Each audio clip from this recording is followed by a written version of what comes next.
We're here with Christina Romer, the chair of the Council of Economic Advisors, here to speak with us about the new CEA report released today, Preparing the Workforce of Today for the Jobs of Tomorrow.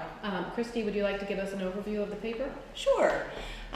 What it is, the Council of Economic Advisors has done a study, exactly what it sounds like, thinking about what the jobs of tomorrow are likely to be like and what skills workers are going to need for those jobs. And what could we do to make our post-secondary education, our training program, all those things work better for American workers. So we've got some, I think, very interesting findings. First, in thinking about the jobs of the future, we are not trying to project way far into the future. We're thinking, what are the jobs going to be 5 to 10 years from now? Not surprisingly, they're not all that different from today, but we do see some important changes. We expect, for example, the health and education field to be growing over time. We absolutely expect construction, which of course has been so badly hurt in the current recession. We expect to see that growing over time. On manufacturing, we expect that's an industry where obviously employment has been dropping now for several decades. What we expect is that will probably continue, but at a much slower rate.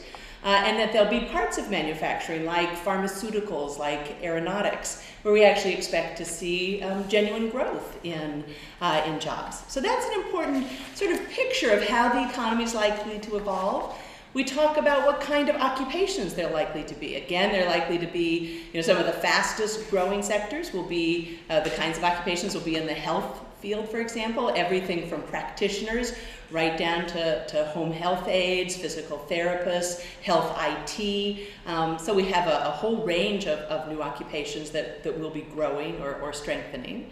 We expect the so-called green jobs, sort of jobs in the environmental field, alternative energy, cleaning up pollution, weatherizing building, increasing efficiency. We expect to see those growing rapidly over time. Another important finding of the report is to go beyond just what are the jobs of the future likely to be like, but to also think about what skills will they take. And one of the things, probably the most important finding of the report, is that the trend that we've seen for several decades of rising skill needs, a trend towards people getting better wages if they have more skills, we expect that to continue, and that the industries, the jobs that'll be growing, typically do take more education, more training, and so we think that's an important trend that will continue, and that moves right into thinking about the president's agenda of how do we get workers the skills, the training, the post-secondary education that they need. And so thinking about what's worked and very much thinking about what can we do better. And this so much fits in with what the president's already talked about in an op-ed that he released, and thinking about our community college system, because that is something where we absolutely know a very large number of Americans get their post-secondary education there, get a lot of their job training there. Well, what can we do to make that system work better? What are the investments the government could make that would make that system more responsive, helping to better train the workers for the jobs of tomorrow?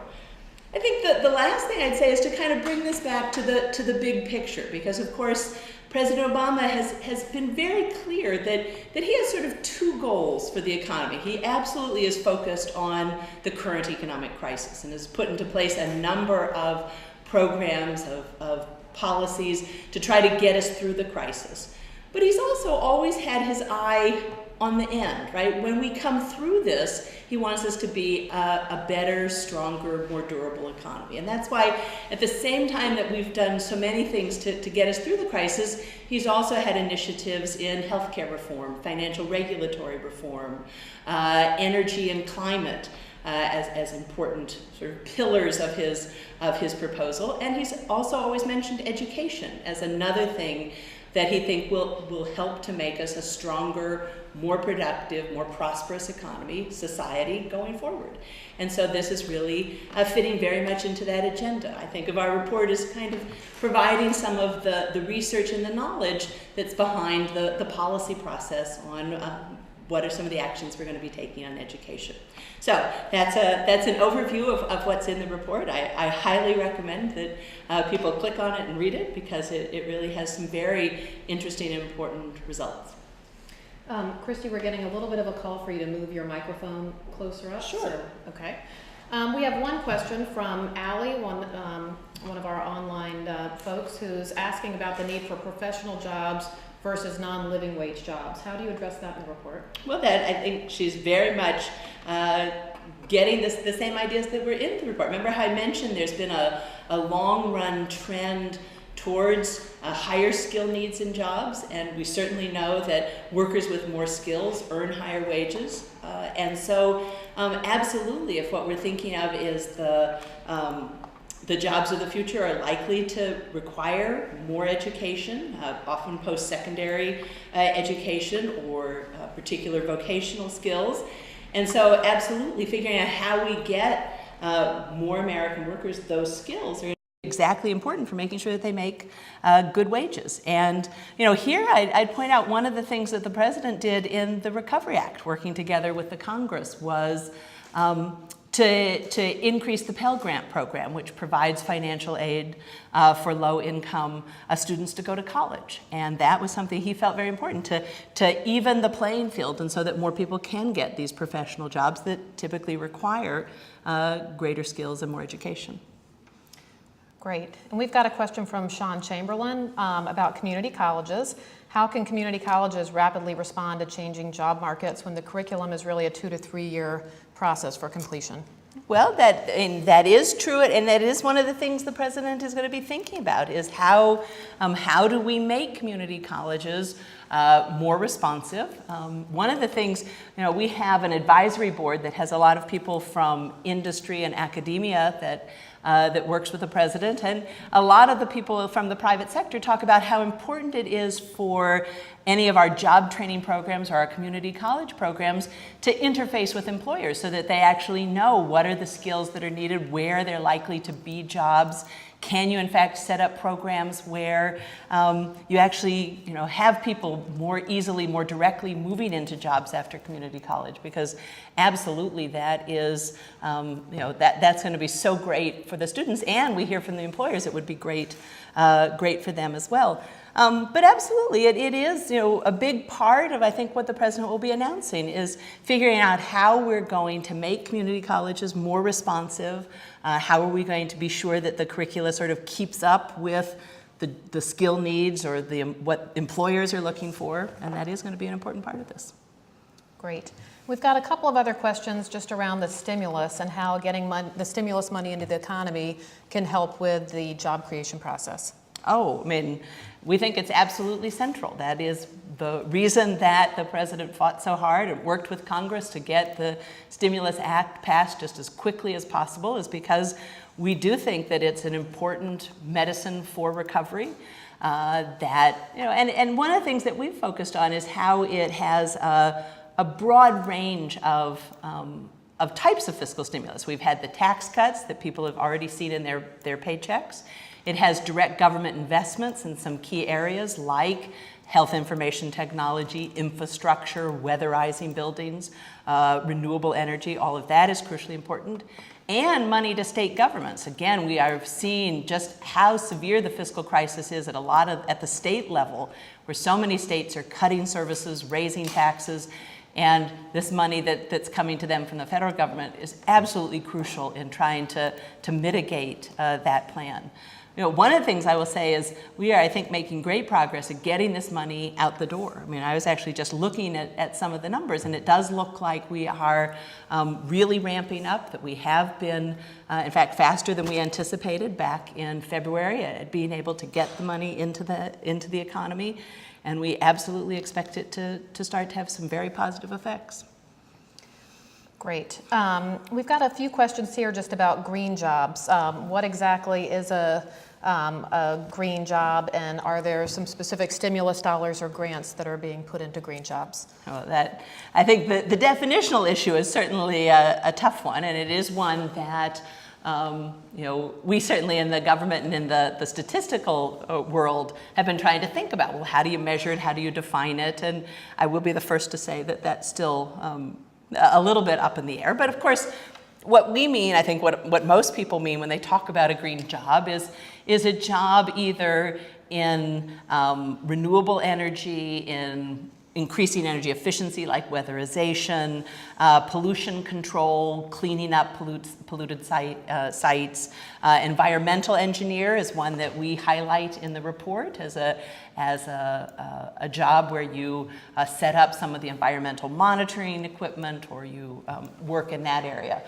We do think that, that it's right now a fairly small part of the economy, but it is something we anticipate growing.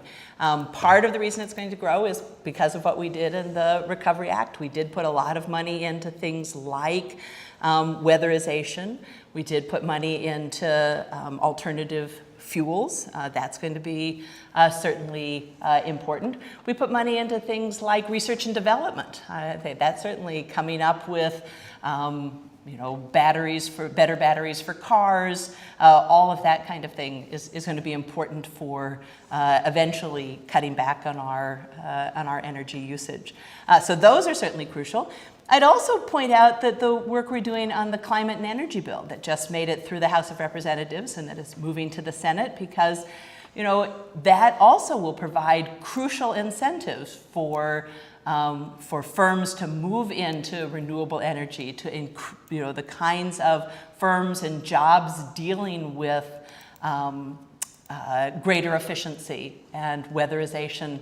That's something that will be stimulated. And so, when we think going forward, one of the things that is going to be important is thinking about how the economy is going to develop. And I firmly believe an important source of investment and job creation is going to be in this sector that's really going to be created by a move towards more renewable forms of energy and better use of our energy resources. And Christy, we have a question about really the retraining of displaced workers or older workers. How does your plan address that situation? Well, it's obviously a crucial issue because we are in the middle of a terrible recession. And one of the things that certainly the Council of Economic Advisors, not so much in this report, but in other work that we have done, is to very much look at what happens to workers, especially workers in manufacturing who lose their jobs in a severe recession. And it really can have devastating consequences for a long period of time. And so thinking about how we can help those workers that have been displaced in this recession to come through it and, if need be, move into another sector, get the kind of training that they need. We've already done some things along that line. I mean, think about, for example, we were very careful in thinking about the unemployment insurance and making it clear to people that you could, while you were on unemployment insurance, go back and get the training that would help you to then move into another job.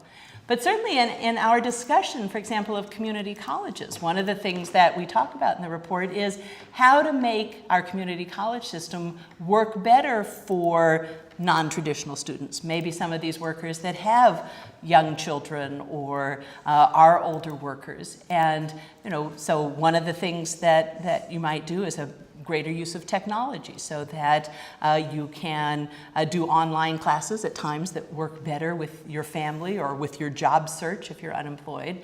I think that's going to be important. I think also we talk a lot about reforming all of our community college, our training programs, so that they interface better with ultimate employment, so that you're not getting skills that then you won't be able to get a job afterwards, to make sure that you are, that we've aligned our curricula with the skills that employers really need and want. And I think that'll be something that would really help displaced workers.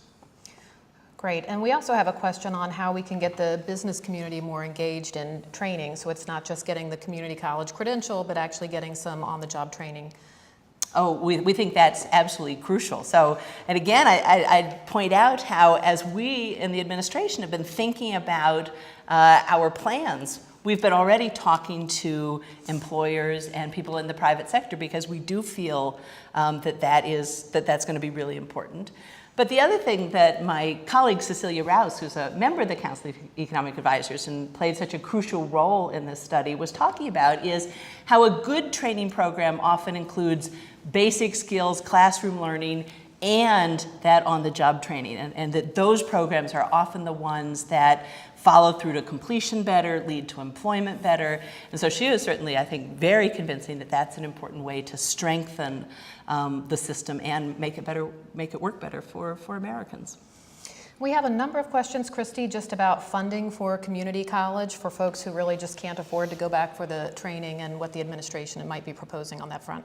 Well, that's, again, that is such a crucial issue for people. And, one of the things, obviously, that we did with the Recovery Act is to try to increase funding for people that didn't have the necessary funds. And so that was why the president had as a big priority expanding the Pell Grant program to make sure that low-income workers can get that training.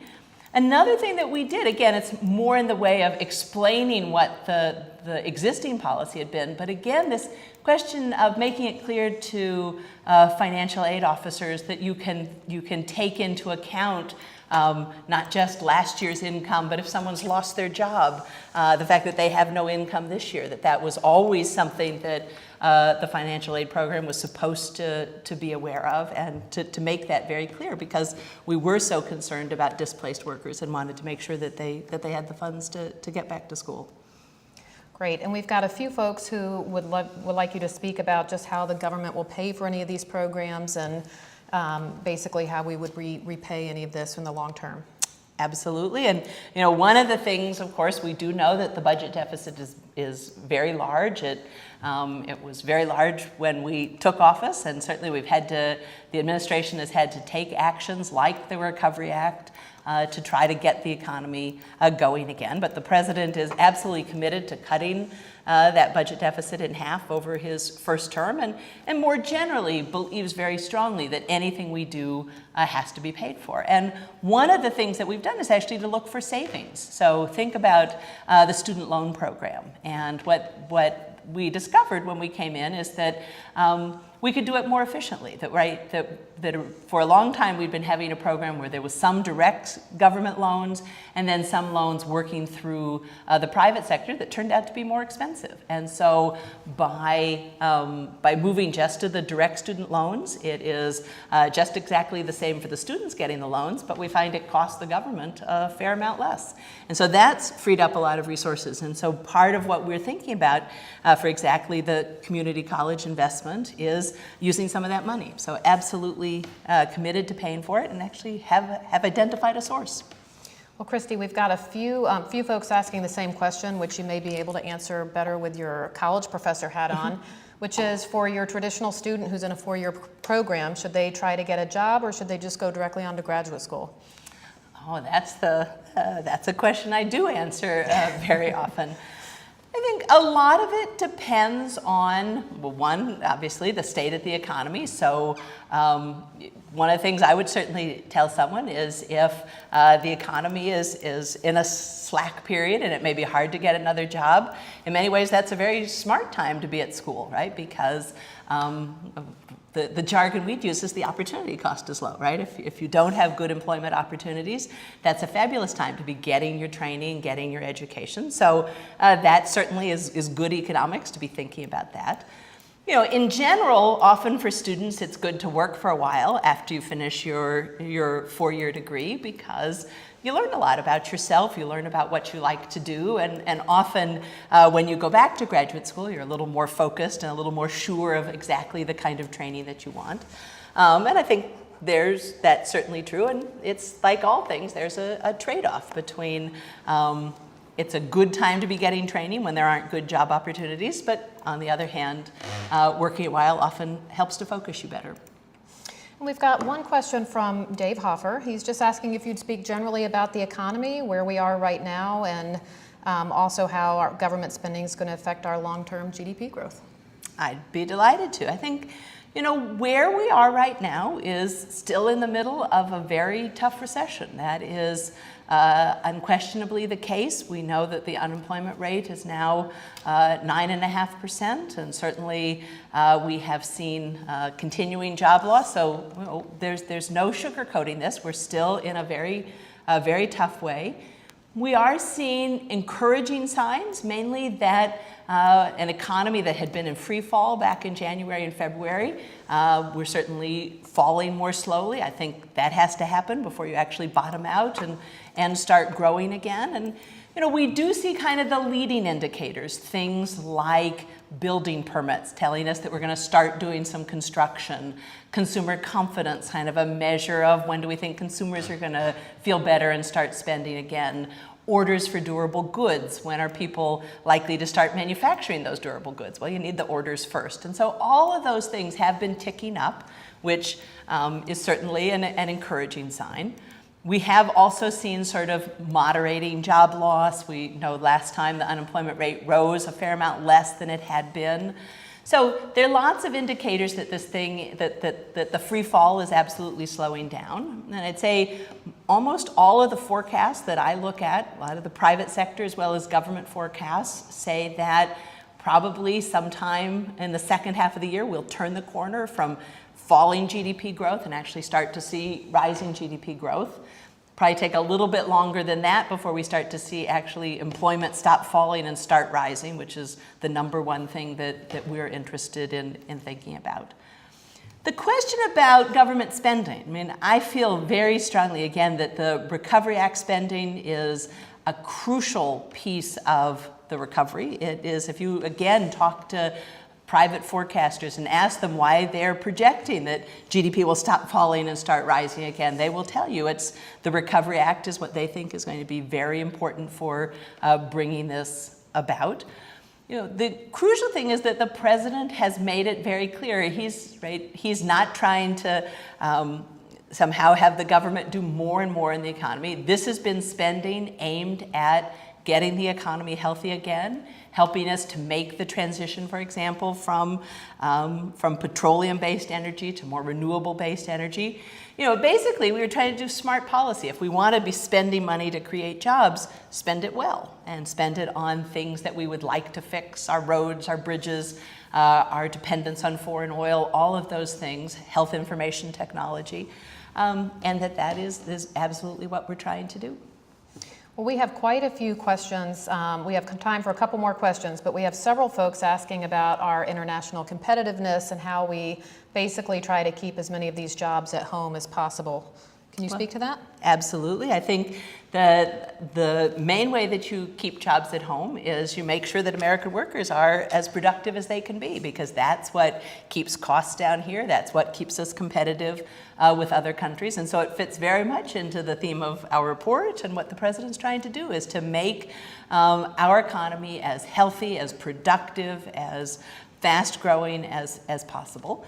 I will also point out that a lot of the jobs that we're talking about being created, things like environmental engineer or healthcare workers, those are jobs that are inherently hard to outsource and hard to ship overseas. And so part of just the way that we think the economy is going to develop is towards more of these service sector jobs that will tend to stay here.